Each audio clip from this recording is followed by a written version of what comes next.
Hey everyone, welcome back to this audiobook version reading of Dream Catalyst. So, the book is available on Amazon.com. You have to go to the American website. I'm going to attach the link to purchase down in the description below in this video. Just wanted to say thank you so much for all of the support so far on this book, especially if you've already made it this far. The book has been selling pretty well, so I'm pretty happy with it, and I'm happy that you guys are all taking an interest in it. There's been an outfit change. I've tried to record the entire book in one sitting. Did not work. It's kind of long. So I decided to refilm today.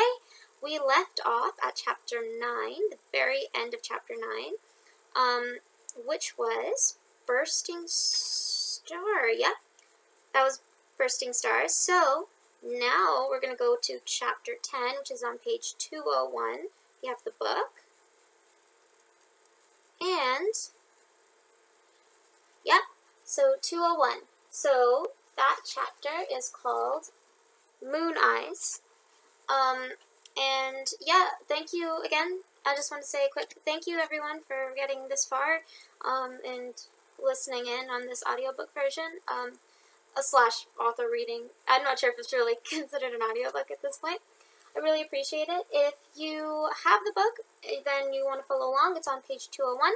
If you do not have the book but want to support, if you post on social media about the book, it's helping me out. If you refer the book to a friend, it's helping me out. If you go to my Amazon page and click the link below and you leave a review, it's also helping me out. So any of these things that you do is helping to contribute to the success of the book. And that's a great way to show your gratitude. Even just like subscribing to my channel or turning on post notifications, all of those things are helping me out. So thank you very much for taking the time to listen to the story.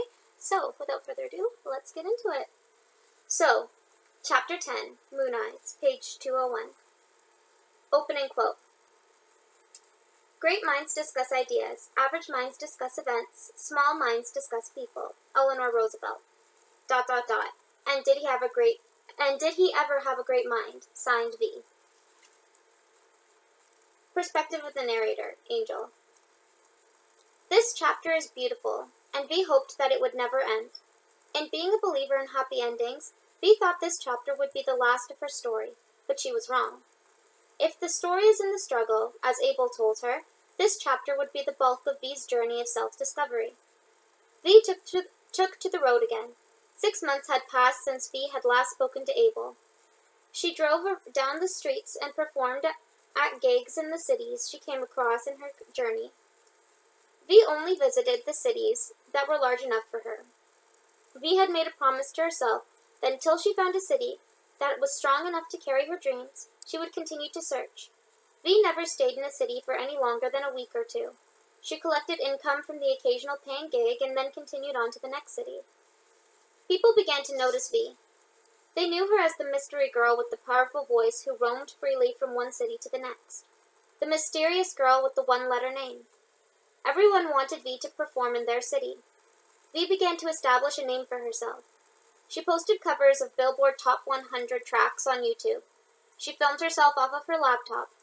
When V was not performing, she spent the remainder of her time scouring the web, booking herself gigs in the cities she wanted to visit. The prospect of an upcoming gig in an exciting new city kept V going. It also forced her to keep moving forward. Whenever she became too comfortable in one location, V would book herself a gig in a new city. Now, for the sad truth. This beautiful chapter pains V when she recalls it to memory, not because it's unpleasant, but because it ends. V could write an entire novel on this chapter alone, and she very well might someday, but for now, she will keep it concise. It will save her a great deal of heartache to keep this chapter short. I only wish that V could have read this chapter on the night of the cyclone, but I won't spoil the story for you.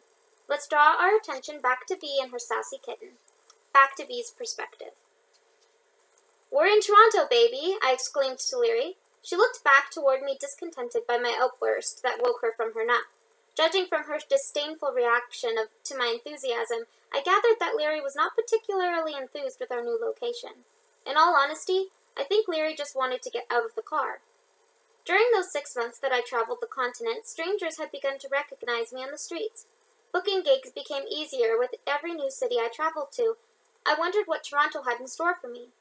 When I traveled through the cities in the northern states, I played at gigs hosted in bars and pubs.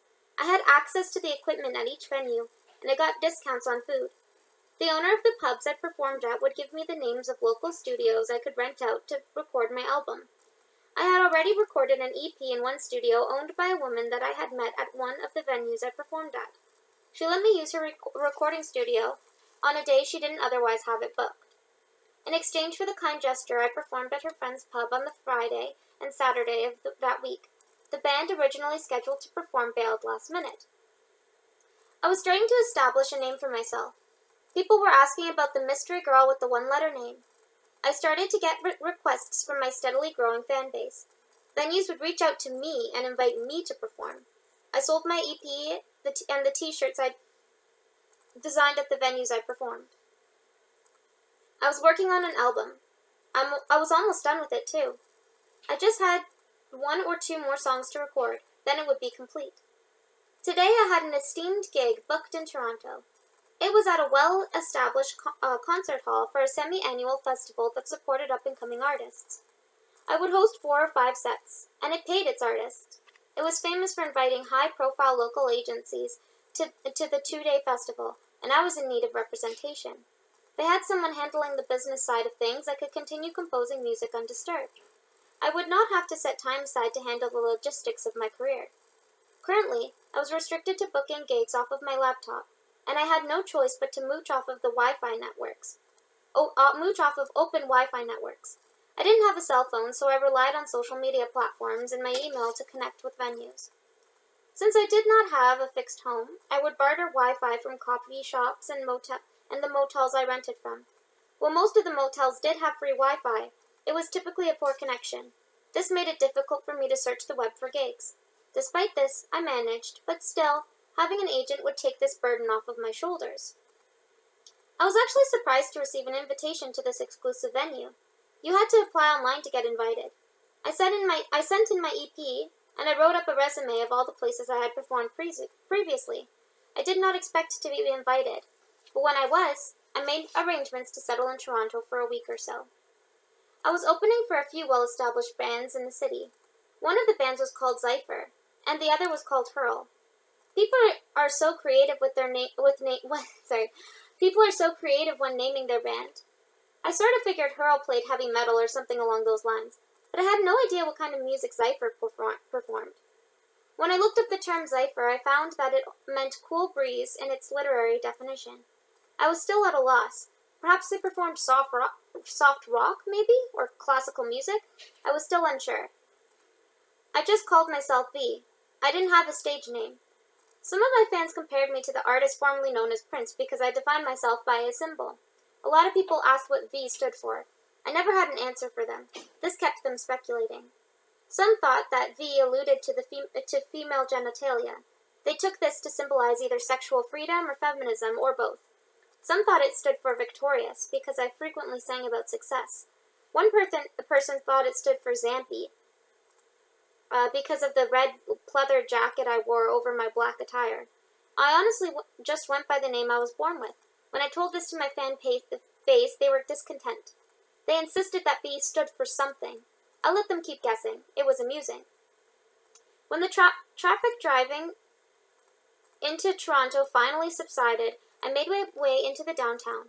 When I finally reached the venue, I maneuvered my vehicle into a parallel parking spot that charged by the hour. I decided to invest in a flat rate to be safe. I locked my door behind me and picked up Leary's cage. Oh, I forgot to mention, Leary sort of became my personal mascot. Everyone who knew me also knew Leary. Leary was always welcomed into every venue, even despite the regulation.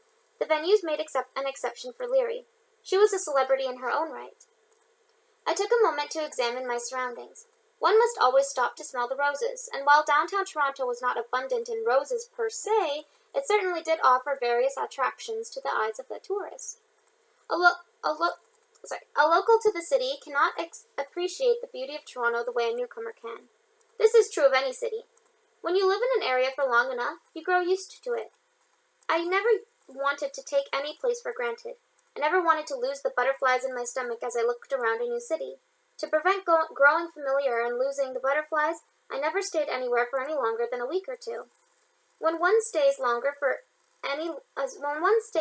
for any longer than a week or two, everything starts to blend together. The magnificent buildings they once stood in awe of would begin to mesh into one another. I couldn't handle the idea of losing my lust for a city, so I took the necessary precautions to ensure I never would. I once had a conversation with a farmer at one of the venues I performed at. It was a coffee shop in the countryside, a detour on my way to the next city. I told him about my fear of losing lust for a city. He shook his head. He told me I should live on a farm. Then I would never grow too familiar with the view. I laughed him off and told him the life of a farmer was not in the cards for me. He seemed unsettled by my response. "Girl, philosophers for years have regarded us as the bottom feeders of the hierarchy," the farmer admitted. "Plato compared us to bronze, academics to silvers, and philosophers to gold. But I have my own philosophies. When the environment crumbles because of the academics and the philosophers of the system destroy our only home, the earth, they will praise the farmers. Us farmers will become the rare commodity because we will be the only ones who know how to work the land. Only then will they regard the farmer highly. Only then will they take us seriously. Your corrupted world will burn while ours thrives. Just remember the farmers, bee. We are not the simpletons you pretentious scholars make us out to be. We are not the slaves of society. No, it is the academics that serve as society's slave, a slave to a corrupted system. Sure, you pay tribute to it now, and you might even commemorate it at its memorial when your precious corrupted society dies. But as for us farmers, we will never worship your corrupted system the way you do. We put no value in it, just as it puts no value in us." I was surprised by this farmer's passion as he iterated his position on today's social hierarchy. I asked him where he learned so much about philosophy. He laughed again. "I have all the time in the world to study. I barter books and read them for hours. Academics sell all their hours to the system. Your precious hours are wasted away by fruitless jobs at your corrupted industries. You are a slave to the system. They shame you for not reading enough, while they simultaneously rob you of your time, preventing you from doing so." Suppose the farmer had a leg to stand on in his criticism of the system. I decided I would write a song for him. I was not sure what I would call it, but it would be radical and lovely. I looked around the city again with the farmer's lens. Now I saw the truth. The city was only beautiful on the surface, but that was because a newcomer wouldn't notice the smoke clouds caused by pollutants at first glance. A newcomer wouldn't see the plastic bags that littered the streets or the debris that covered the sidewalks. I might become familiar with this city sooner than a week, I thought to myself. Maybe that was the point. Maybe the whole point of a city was to embrace its consistency. Maybe you were supposed to become familiar with the city so it felt more like home. I tried not to think about it because home has always been a synonym for complacent and stagnant to me, the two things I dreaded the most. It was evening now, and the sun was going to set in another 30 minutes or so. I walked into the venue. It was quite lovely. It looked as though I could seat a few hundred people. It was a local theater, probably attached to one of the colleges in the area. I smiled. It had been a while since I performed on a proper stage. In the corner, I noticed that they had set up a concession stand. They sold soft beverages, coffee, and some snacks. I ordered myself a coffee with cinnamon and honey. As I sipped my coffee, I noticed a band setting up on stage. Judging from their leather jackets and their studded bracelets, I figured it was Hurl. They already had a table set up in front of the stage, with their band's shirts and their album available for purchase. There was a girl in a metal t-shirt operating the table. The doors weren't open to the public yet. The venue wanted to give us an hour to set up before the paying customers were let in. Leary sat quietly as I sipped my coffee. All theaters must have a green room. Perhaps I could put Leary in there for a little while. It might be most comfortable for her. I asked the barista if there was a green room, and he pointed me in the direction. I asked if I could take my coffee in. He sighed and said yes, but he insisted I bring the mug back afterwards. I found irony in the fact that this green room was painted blue. As I walked in, I noticed a boy dressed entirely in black. He was sitting on one of the couches. I placed Leary on the table and smiled at him. He smiled back. I sat on the couch adjacent to him and pulled out my laptop. I had some downtime now, so I figured I might as well start booking gigs. I peered over my laptop again at the boy. He wore a black leather jacket and dark jeans. His hair was dark as well. His glasses looked similar to mine, and he seemed to be typing something out on his phone. He was of South Asian descent, and he was very cute. I shifted my focus back to my laptop. I studied it for a minute. I was trying to book another gig in Toronto while I was in the city. I was going to be here for two more days, so I figured I might as well be productive with my time. "Hello," said a voice across from me. I jumped. Oh, right, there was another person in the room. "Nice leather jacket." He pointed to my red jacket. "Oh, thanks," I nodded, "but it's actually pleather. I like your leather jacket, too." "It's also pleather," he replied. "I don't like leather." He got up from his couch and took the seat next to me. He offered me a hand. I shook it. "What are you working on?" he asked, peering over my shoulder at my laptop. "Oh, I'm just looking for another gig. I'm in Toronto for the next few days," I explained. "You're a singer?" he asked. "Yeah, and a musician, technically." I laughed, picking up my ukulele. "I'm assuming you're also a singer?" They didn't open the doors to the public yet. "Yes, and a musician like yourself. I'm the guitarist for Zypher." His eyes lit up as he mentioned his band. "You play for Zypher?" I exclaimed.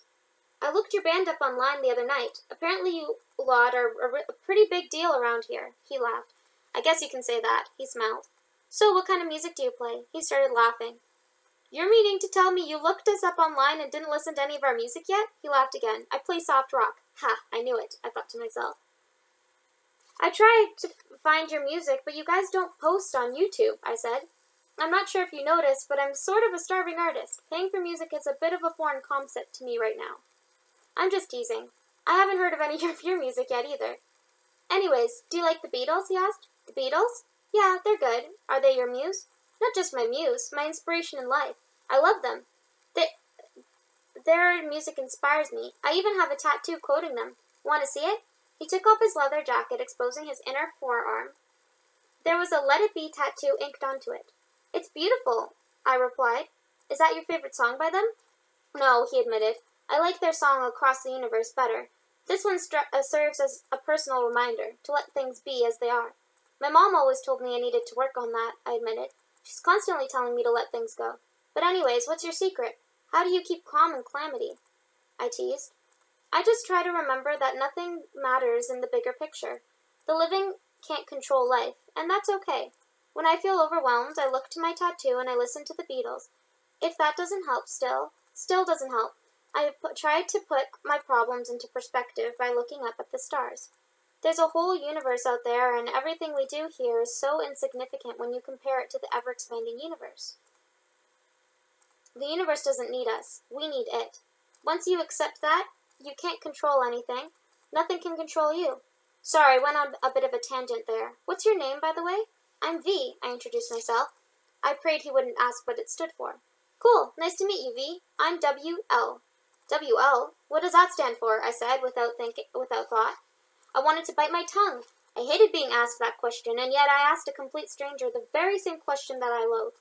Maybe his mother didn't want him to know his name, didn't tell him what his name stood for either. Was he also searching for himself like I was? "Guess," he said. "Guess? What was that supposed to mean? He knew what his name stood for, but went by an acronym instead?" "Guess," I replied. "But I know nothing about you. What is there to guess? What do you like?" "You know plenty about me, V. First impressions give away a great deal about a person. You know I play soft rock for Zypher, a band inspired by the Beatles. You know I like wearing black." He gestured to his attire. "Okay, fine. I'll give you one more hint because that might not be enough to give it away. I also like traveling." He was a nomad just like me. "Are you called Wanderlust?" I asked him. He shook his head. He looked a little disappointed. "No, V, I'm not Wanderlust. People always think my name is Wanderlust or Nomad." He shook his head. I could relate to that. People always thought my name was Nomad, too, but it's not my name. Look deeper. Look past the stigma. What could he possibly mean by that? Look past the stigma. But what stigma? The stigma of being a traveler? I tried to remove the stigma. But if his name was not Wanderlust, I was at a loss as to what it could be. "I'm sorry, I don't know," I admitted. "My name is Wanderlust." Okay, I'm going to clarify this. So, Wanderlust, Wanderlust, his name is Wonderlust. So, capital WONDER dash Lust, LUST. So, like wonder, not wander, just to clarify, because you can't see it. My name is Wanderlust, he said, not Wanderlust, he said, not Wanderlust. I do not lust for the new destinations, I lust for the wonder in the journey. Wanderlust, I thought to myself, but that isn't a word. It isn't a name. So he claims to see the wonder in everything. Well, I suppose that's a commendable trait. Perhaps it's that trait that makes him such a successful musician. So are you from here, Wanderlust? Yes, I'm a local here, and also in San Francisco, and in New York City, too. I perform there next month. You are a local to 3 cities? I asked. How odd. How could a person live in 3 cities at once? Yes, Wanderlust replied. I'm also a local in Boston and Ranchy and Paris. In fact, I'm a local in every city I visit, because I believe the home is where the heart is, and my heart goes wherever I go. But if you are asking about where I own property, the answer is San Francisco. I own an apartment there. What an interesting boy. He took a very optimistic approach to life, and his perspective of the world was entirely different from any other person I've spoken to before.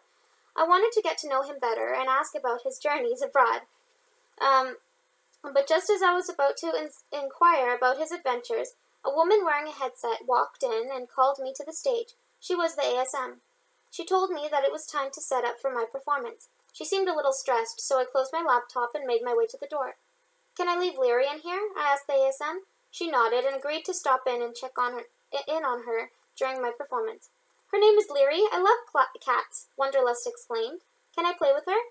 Sure, but I'll warn you in advance. Leary isn't very receptive to strangers. But just as I said this, Wanderlust opened the crate, and he was successful in pulling Leary out. He placed her on his lap, and she began to purr as he stroked her fur. Interesting, I thought. She trusted him immediately. But it took me so long to teach her to trust me. What a strange cat, I chuckled. I smiled at Wanderlust and followed the ASM to the stage. Perspective of the narrator, Angel. When V performs, adrenaline courses through her. She fills a room with her soul and lets strangers judge it. Some have asked V how she can show a room of strangers her heart, even despite their ridicule. Some have commended V's fortitude when addressing judgment from the masses. She is equally commended for her gratitude when accepting praise. To be perfectly honest, V doesn't even know how she does it. V knows that those who judge her soul oppress their own. They package their soul airtight in a tiny box buried deep within them. These critics lack the courage V possesses, and they envy her because of it. V has no time to be dissuaded by these shrinkers. She is too busy pitying them. Though V had many fans in the crowd that night, only one man in the crowd was moved enough by the sound of V's soul to get to know her. No, it was not Wanderlust. He could not hear V yet. He was instructed to stay put in the green room until V's set was complete. Though he wanted to, he couldn't sneak out to watch V that night. But another heard her, and his name was Art, and Art was an angel. I, of all people, would know. He watched V with moony eyes from the crowd. This is where the story begins. It is shorter than V would have liked it to be, but as Sunny once said, there is something to be said for short books. V could write novels for the moon-eyed lover in the audience that night. In fact, she should have. Maybe that would have kept him. But now V can only dedicate one chapter to him because he decides to close their book. But no spoilers. Read on. The audience applauded as I finished my set. Anyone from the crowd would have noticed I was beaming. I loved performing. It made me feel alive. In fact, performing was the only thing that would resurrect my fairy on the days mundanity murdered her. The MC took the mic and congratulated me on my opening set. She asked if I was willing to answer a few questions from the crowd. I nodded. One person asked about the inspiration behind the song I wrote for Leary. I tried to explain that my cat had trust issues and I wanted to dedicate a song to her, but once I saw that answer wasn't resonating with him, I changed my approach. Leary and I, we take a while to build trust. Not because we want to, nor because we were raised to be apprehensive of others. Life has just conditioned us to think before we trust. I figured that if I wrote this song, I would overcome my fear of trusting others. Writing the song helped me do so. But it did not help Leary at all. Another asked about the radical song I wrote in the countryside. I wrote that song about a lowly farmer who regarded me as a lowly citizen. His descendant philosophy valued for simplicity. This idea challenged my views, so I wrote a song to understand him a little better. One person from the audience, a boy with moon eyes and raven hair, raised his hand next. The MC selected him from the crowd. "V, what does your music stand for?" he asked. Never, in my life, of all the crowds I had performed for, of all the people I had met, I had never been asked a question like this before. I took a moment to think it over. I did not know how to respond. I looked around the room, and it seemed that everyone was equally intrigued by the question. They sat at the edge of their seat to hear my answer. I hoped they did not set their expectation too high, because I was not confident I could keep up with an answer that would satisfy them. I considered his question. Most asked me what my name stood for, but no one had ever asked me what my music stood for. I was not sure what my music stood for. I hadn't really thought about it before today. I just made music.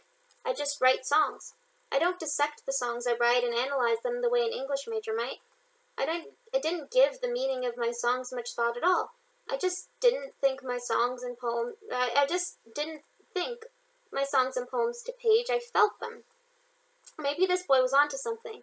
Maybe if I could look within myself and learn what my music stood for, then I could learn what my name stood for too. Then maybe when I discovered what my name stood for and what my music stood for, maybe then I would finally discover what I stood for. What did I stand for? Was it freedom? Was it feminism? Justice? Love? Love. That wasn't it. It was not even remotely close, but my mind clung to the idea of standing for love. What would that look like? I sang love ballads at times, the blues at others. Sometimes I would sing about politics or success. Yet, no matter what the story of the song was, love was embedded into it. Even if I only sang out of love for music, love was always present. I turned to the moon-eyed boy. I finally had an answer for him. My music is a reflection of my heart's emblem, I explained. This emblem is inked on my mind like a tattoo. Before I speak, before I sing, before I talk, the emblem reminds me to consult my heart first. If my heart approves of my music, I perform it. If it doesn't, I scrap the song. He nodded. The ASM signaled the MC to wrap it up backstage. Zypher needed time to set up their equipment. The MC thanked everyone for coming out and said that preceding a 15-minute intermission, Zypher would begin their set. The MC encouraged we nourish ourselves with snacks and beverages from this concession stand in the meantime. I stepped off stage and stood by the sale tables with my EP on display. The woman manning this table started to put Zypher's merch on display beside mine. I looked at their album cover and compared it to my EP. My case was underwhelming. It didn't have a logo printed on the cover like them. I put my CDs in a transparent case while theirs had an intricate cover design. Then I noticed their other merch. They sold t-shirts and stickers. I was disappointed with my lack of merch compared to theirs. But I did not have the means to fund it. Having a logo would require hiring a graphic designer. Then I would have to pay to print stickers and t-shirts. Merch was good for people who could afford the initial expenses. Eventually, you made your money back, but I couldn't afford to take the risk right now. Any money I made went to food, gas, and back into my music. I couldn't hire an artist right now. I need a logo, I told the woman at the table. She was a few years younger than me. She nodded and said that if I had a logo, it would help in sales. She said a lot of people were asking for my EP, but some of them didn't buy after seeing the transparent case. They thought it was lazy or that I wasn't detail-oriented. They thought the music would reflect the empty cover. I was disheartened to learn my EP would have sold if I could afford a logo. I can design you a logo. I turned back to see the moon-eyed boy with raven hair behind me. Sorry to eavesdrop, but I am an artist, and I can design a logo for you. I was startled by this. It took me a minute to recall his familiar eyes. Then I remembered that he was the boy who asked what my music stood for. I would love that, thank you. What's your name? I asked, turning back to him. I'm Art, and you're V, right? Can I buy you a coffee? Yeah, sure, let's go sit. I was drawn to the moon-eyed boy. I followed him to the table. He pulled a chair out for me, and I sat on it. He smiled at me from across the table. How do you drink your coffee? He asked. Well, actually, I prefer hot chocolate, I laughed. I only drink coffee when I'm stressed. What are you getting? I don't drink coffee either, or hot chocolate, he admitted. I guess I'll try a hot chocolate too, he smiled. I offered to pay, but the boy insisted and walked to the concession stand. I looked around the room. Zypher was setting up their instruments on stage, and Wonderlust was tuning his guitar. He looked busy. I turned back to face the moon-eyed boy. Why did his eyes look so familiar? He was an artist of South Asian descent with raven-feathered hair and chocolate eyes. He must be a local. I wonder if he came here with anyone tonight. He came back to the table with the beverages, and I smiled because he asked them for in-house cups instead of the disposable single-use ones. So, Art, I began to sip on my hot chocolate. What do you do? I'm a computer scientist, he explained. I develop software programs for corporations. No, Art, I laughed. I didn't ask about your occupation. I asked what you do. What are you passionate about? You told me you were an artist. Yes, I'm an artist, he smiled, and my heart melted. I make animations and do self-portraits. Actually, let me show you. He pulled out his phone and showed me his illustrations. This is my uncle, and this is the celebrity my friend likes. I drew him for her. The portraits were gorgeous. They had impeccable detail. I was astonished by his skill. Then he showed me his animations. He showed me the logos he created for video games and children's books. It was then, as I looked at the children's storybook illustrations, that I saw it. It wasn't his skill that made him an artist. It was his warm heart. I marveled at his art for a while. He was very talented, and I told him so. I want to be a jack of all trades and a master of a few, he said. I smiled. I found that clever. I'm a master of art and software development, but I want to learn other skills. I also play the guitar, he started, but I'm not a master at it. I am a jack to the guitar and a master to art. Something about this boy made me want to know him more than I already did. I tried to ask him more questions. Some that didn't really matter, others that did. I liked his answers to everything. I began to realize I loved his soul. Do you live here? He asked. I shook my head. No, I travel. I'm a vocalist and a writer. I can't stay in one place for too long. Some people call me a nomad. I sighed. But that's not your name, he said. You strike me more like a dreamer than a nomad. I smiled. He understood me.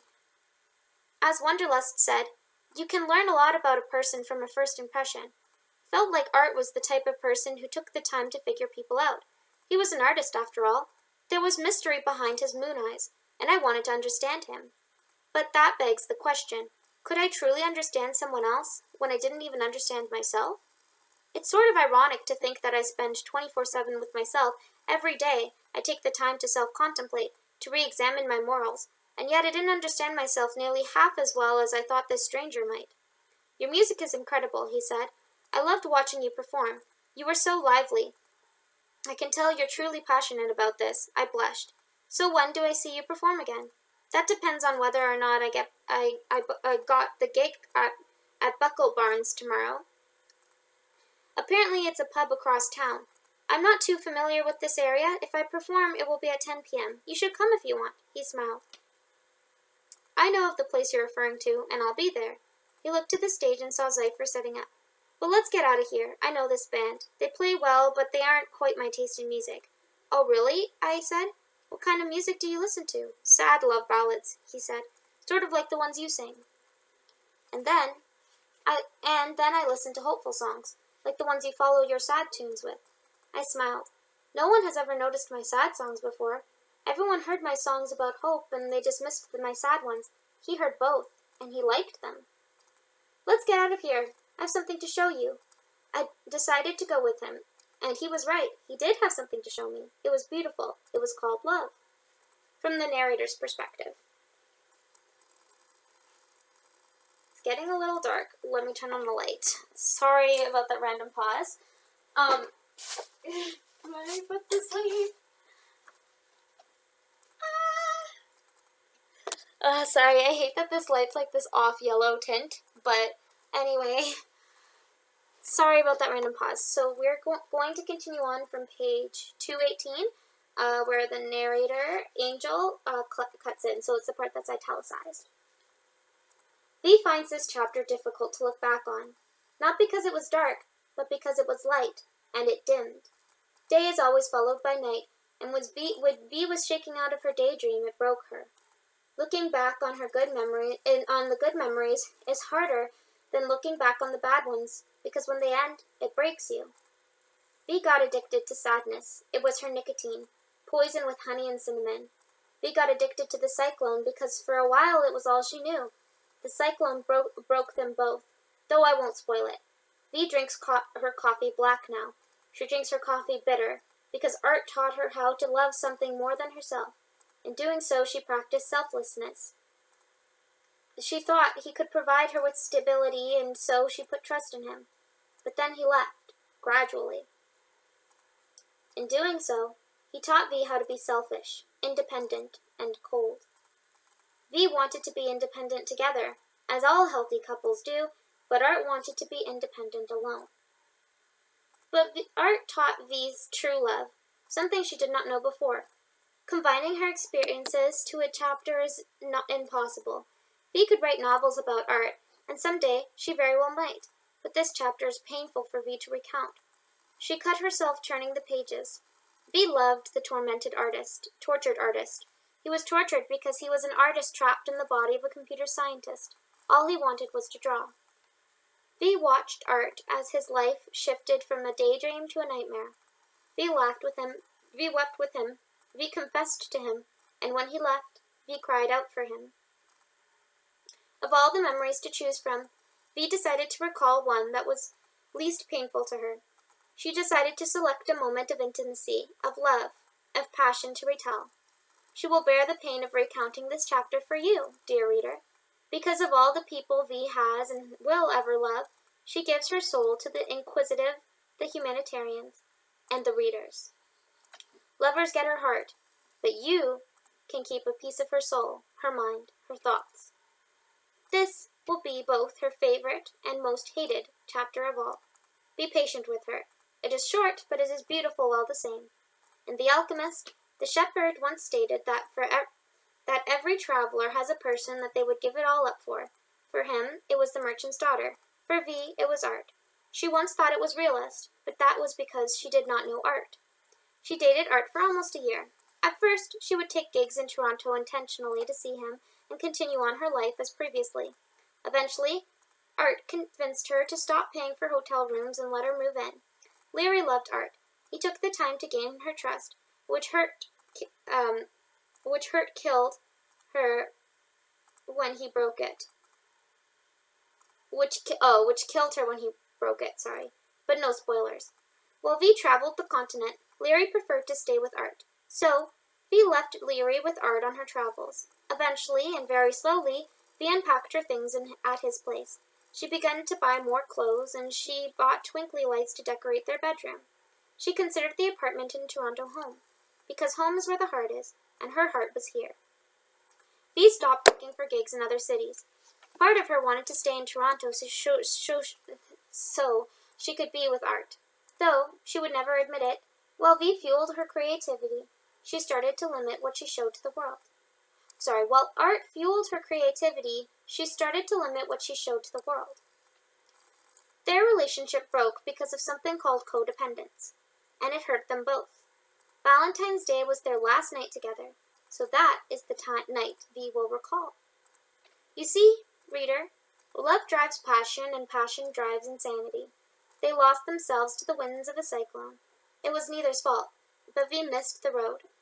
V did not know why she thought she was done with the road and the destination it took her to. But though her soul called to the road, her heart clung to Art. V wanted to bring Art with her to hear the music, but Art was tied to family. His mother was in this city. His brother was here too. They acted as an anchor, pinning him to the ground, and all V wanted was for Art to soar. Art never respected how quickly V turned to the road. He did not understand how one could possibly leave their family behind. Likewise, V did not understand how one's family could pin down their child, abuse them, neglect them, when all he wanted was to soar. Part of V never understood why Art tied himself to things and people who pinned him to the ground, but she knew he has the strength to break free if he ever wanted to. Here was the night of their serenity, before he turned cold, and she turned to drink. He traced my bursting star tattoo on the dim-lit room, and I blushed. The two of us were lying in our bed half-dressed, and we were staring at each other, marveling at the different miracles that only we would notice, that only we could see. I traced my hand across the side of his torso. He shivered and pressed himself up against me as I did. I smiled.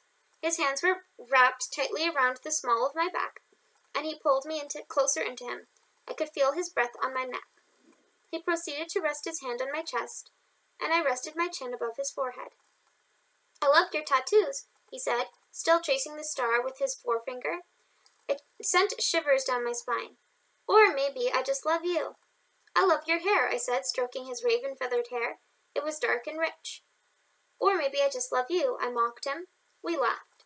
"The B is for feminism," he said, poking the antenna of a symbol hidden behind my back ear. After meeting Abel and overcoming my fear of permanence, I decided to get a second tattoo. Art was the only one who knew about it. And the star is you. He pulled me into him and kissed me. His lips were soft and full. He had a beauty mark on his lower lip, and whenever I would think back to him while traveling, it would always be the first thing I thought of. Sure, it was a trivial thing to remember, but to me every inch of him was perfect. To me, it was worth remembering. "The star is for me," I smiled. "Did I ever tell you about the Shakespeare professor I stood up against?" I said, pointing to the B symbol behind my ear. "Yes, tell me again, though." I smiled. "He believed that Portia in The Merchant of Venice was submissive to her husband. Rather than being a hero, she acted only with the intent of rescuing her husband. So, despite her resilience and her ability to dress like a lawyer, cross-dress as a man, and outwit all of the men of the play, he argues that she is not the heroine, but merely being submissive to her husband."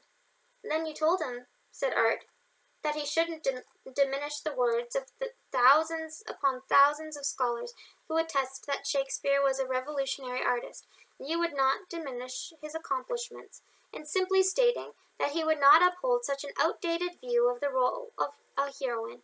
You said there was no reason to study Shakespeare in modern day if all he did was preach conservative ideologies.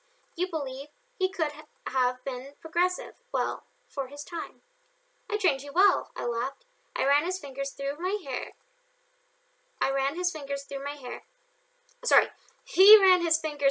hair and pulled me closer into him. I heard him moan softly into my ear. I told him he was too far away from me, and he smirked slyly and pulled me closer, if closer was even possible at this point. "Let's go to Paris," I whispered into his ear. He shook his head. "No, V. I told you my parents need me here." "They can't stop you from pretending," I said back to him. I stared into his moon eyes. He smiled. "Let's go to Paris. I can book myself gigs in Paris. You can work there too. Let's run away together. There's no reason to stay here. I can open an art shop." He started, and I smiled. "And you could keep booking gigs, and when you're famous, we can travel the world together on tours, and buy a house together in Paris." I kissed him. "Yes," I muttered. "Art, do you know why I love you?" "Why?" He kissed my cheek. "Because you are an artist." "Not because of that. Okay, let me explain. When you first met me, you illustrated a portrait for me. You made me art. You made me art because you saw art in me as art." Sorry, I'm laughing because I had my boyfriend read this chapter and then he got jealous. It's just characters, guys. Sorry. Because you are an artist. Not because of that. Okay, let me explain. When you first met me, you illustrated a portrait for me. You made me art. You made me art because you saw me as art. When you drew me that portrait, I saw what you saw in me, and it was beautiful. When I looked at your portrait of me, I learned to love what I saw. I looked into the eyes you drew me, and I saw you, and I learned to love them. I looked into the hair you drew on my head. I saw the way in which it swirled down my cheeks, and I learned to love it. You taught me love. Love for myself, and love for you. And you showed me love is just... This chapter is so awkward to read. But the next chapter is honestly my favorite, the one after this. So, you taught me selflessness, both because I became selfless for you, and also because you became selfless for me. You taught me gentle love, which did not involve screaming or shouting or broken hearts. You are so gentle to those you love, and it made me gentle, too. V, I love you, too. And something further, I started. You cried for me, and cried to me. You showed me your soul, your heart, and it was so beautiful and gentle. I'm so sorry. Okay. It was so beautiful and gentle. And you hold me like you don't ever want to let go. You taught me to be Oh, fuck. You should never. I'm sorry. I meant shoot. You should never get an author to read their own work. It's so awkward. I'm so sorry. Let's continue on. And you hold me like you don't want to ever let me go. You taught me to be gentle to the world and to myself. Without you, I would be a storm. You showed me the light in the weather. You brought the sun out. That's what artists do, V. He pulled me into him, and I felt his chest against mine. I heard his heart beating softly. I never wanted to leave. V, he sighed. Why do we have to die? I want to live forever, without physical ailment, without sickness or pain. I'm going to build us a machine that will allow us to live forever. I want to live young forever with you. Me too, Art. Art was the type of person who loved ideas. His favorite quote was by Eleanor Roosevelt. Great minds discuss ideas, average minds discuss events, small minds discuss people, and he lived by it. He had a great mind, but sometimes men with great minds suffer the most. Our society is not built for great people, just as the farmer said. They do not always fit into the society, not because they are not enough like they convince themselves to be the case, but because they are above the society in which they live. They are meant to shape the society, not fit into it. Because of this, they often struggle. They struggle when society tries to rip them apart. But great people do not realize that society pulls them apart because they are strong enough to put them together, put themselves back together again. He is strong enough to build a society that breaks him. That was why my artist had moon eyes. He watched the city in the night and wondered about its mystery. Art would paint from night into dawn. Whenever I saw his art, I was breathless. Wow, I would think to myself, so this is how the moon sees the world. The moon's eyes is so bright. It makes me want to live in it. All Art did was hold a mirror to the world. He showed everyone that we live in a masterpiece. He saw that art is in the world, and I saw that art is in him. It was beautiful. You know what else I wish I started? What? 2 things. 1. I wish you could see yourself from my lens. When I look at you, I see perfection. When I look at you, I see art. Who draws the artist? No one. I have never had a self-portrait done of me. I always draw others. That's why you're an artist. I wish I could draw, but since I can't, your portrait exists only in my eyes, and you cannot see it the way I do. But art, I promise you it is beautiful. I wish I could show you how beautiful your portrait is. You could draw yourself every day for the rest of your life if you could only see how beautiful you look in my eyes. That is my first wish. I wish you did not see flaws in yourself because they don't exist in my eyes. This would be the first thing I would wish for. The second would be this. I wish you made more art. Your art is beautiful, and when you make it, angels smile. I wish you only knew how perfect your artwork was. I wish I could make it too sometimes, he admitted. Art would be a lot easier than computer science. No, you would just be the best in your class. To you, it would be easy because you're the best. You're my artist. I pulled him closer to me and ran my hands down his back. Sometimes I just feel like I'm not enough, he admitted. But I already knew that, because of the way he spoke about himself. I knew he didn't see the portrait in my eye, even though it was reflected right back at him, like a mirror. A mirror he just couldn't see. He was an angel on earth. His gentleness, his beauty, nothing that could be compared. I wanted it. I feel bad that I made my boyfriend read this chapter. It's just a character, though, but the problem is, yeah, it's just a character. I'm sorry if I keep laughing. This is just, slightly cringy for me to read. Okay, let me just continue. I wanted him forever. Who wouldn't want an artist forever? Especially one that made art out of you. Art, do you love me? I muttered into his hair. Yes, he said. And do you know why I love you? I asked. Yes, I know. And I will love you forever, I stated. So let's go to Paris.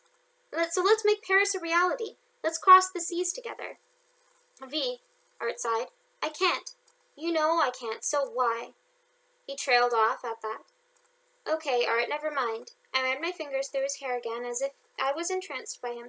If a drug could be a person, it would be him. I'm not reading that part. Art, I started. Have you been drawing? I don't have time, V. I work. He rolled to his back. More than what you can say. This stung. Art would never directly say it, but I knew he was disappointed in me. I was proud of him, though, when he was making art. But he didn't make the time to do the things he loved, which contributed to his resistance in traveling with me.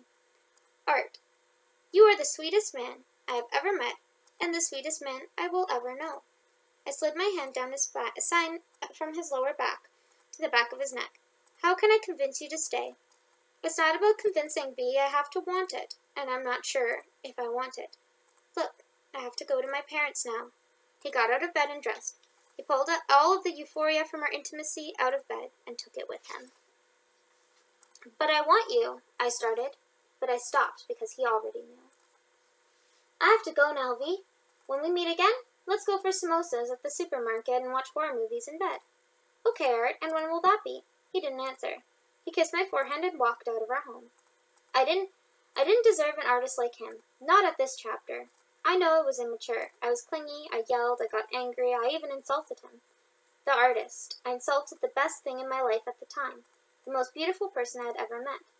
I insulted him out of petty insecurities, the very insecurities he took so long to distill out of me. So yes, he left. And the world became very dark and very cold. But it was a coldness I felt I deserved, and so I bore it. There's a special place in hell for those among us who break artists, with hearts as gentle as arts. Since hell does not exist, I decided to reserve myself this hell on earth. I called it the cyclone, and I barely made it out alive. Passion is enticing on paper, but in practice it is strong, destructive, and oftentimes dangerous. If I matured quicker, I could have deserved the artist and avoided the cyclone, but instead I suffered. He didn't return like he said he would. I slept alone in the cold bed for months. One morning I took to the road, and I knew that this was where the chapter would end, and to my dismay, I looked to the moon and saw his eyes as I drove off into the night. Ooh, that was a cringy chapter to read. And I'm sorry I kept laughing, but I made my boyfriend read it, and it was really, really sad, but he got kind of jealous. But that's okay, because, I told him I love him, so there's nothing, this is just a chapter, this is just a character I made from my imagination. So, that's pretty much that chapter. It's kind of sad, the next couple chapters, but the last two chapters are really happy. So, I figured, that's my audiobook. Make sure, if you are liking what you see so far, go buy the book. It really helps me out if you buy it. I worked so long on this. Not gonna lie, I had many mental breakdowns writing this book. Please go reward it. You have no idea how many times I called my boyfriend having a mental breakdown writing this book. I don't know why, some of it was super triggering to me. So, if you feel like it, it's on Amazon.com. Also, if you don't want to buy it but want to help me out, subscribe to my channel, turn on post notifications, go subscribe to my Instagram account, go follow me on LinkedIn. Let's be LinkedIn friends. And if you leave reviews on Amazon, it helps with sales. So, any of these things really helps me out. Referring this book to a friend really helps me out. Buying this as a gift for someone also helps me out. So, anyway, but even you just listening to these, honest to God, helps me out too, because I'm glad that I have an audience that is listening, and I really appreciate that you've stuck with me this far. Next chapter is chapter 11, Cyclone, and I might read 2 chapters in one. Yeah, I'm going to release 2 chapters next week. So, because the second chapter is really short, so, stay tuned, and don't forget to tune in next week for chapter 11 and 12. Thank you so much, everyone, for staying tuned this far already. Have a great day, Dream Catalysts.